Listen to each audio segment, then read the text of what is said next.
IPL 2022 पंचम match रे राजस्थान हैदराबाद को 61 रन रे परास्त करी लीग रे निजर अभियान को एक विजय सह आरंभ करिछि। टॉस हारिबा परे बैटिंग करबा को आसी राजस्थान 6 विकेट रे 210 रन स्कोर करिथिला एवं निर्धारित 20 ओवर रे हैदराबाद को 149 रन रे सीमित रखिथिला। राजस्थान एही सीजन रो प्रथम दल होई पारिछि जहा प्रथम बैटिंग करबा परे विजय हासिल करिछि। एही मैच रे अधिनायक संजू सैमसन राजस्थान पई 100तम मैच रे 55 रन संग्रह करी 16तम अर्धशतक हासिल करिथिले।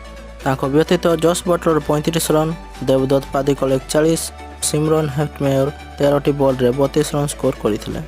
हैदराबाद पई उमरान मलिक एवं टी नटराजन 2टी लेखा विकेट नैथिबा बेले रोमारियो एवं भुवनेश्वर कुमार 1टी लेखा विकेट नैछंती। राजस्थान रो 211 रन रो टार्गेट को पीछा करी हैदराबाद दल पूरा ओवर खेलिया परे 7 विकेट रे मात्र 149 रन स्कोर करि पारिथिला। Captain Kane Williamson 2 run, Rahul Tripathi 0 run, Nicholas Pooran 0 run, Abhishek Sharma 9 run, Abdul Samad 4 run, Romario 24 run अधिक किछि करि पार नथिले। ताको व्यतीत आडेन माक्रम अपराजित 57 रन और वाशिंगटन सुंदर 40 रन स्कोर करथिले। राजस्थान पई अजविंदर चहल 3टी विकेट नैथिले एवं प्रसिद्ध कृष्णा एवं ट्रेंट बोल्ट 2टी लेखा विकेट नैथिले।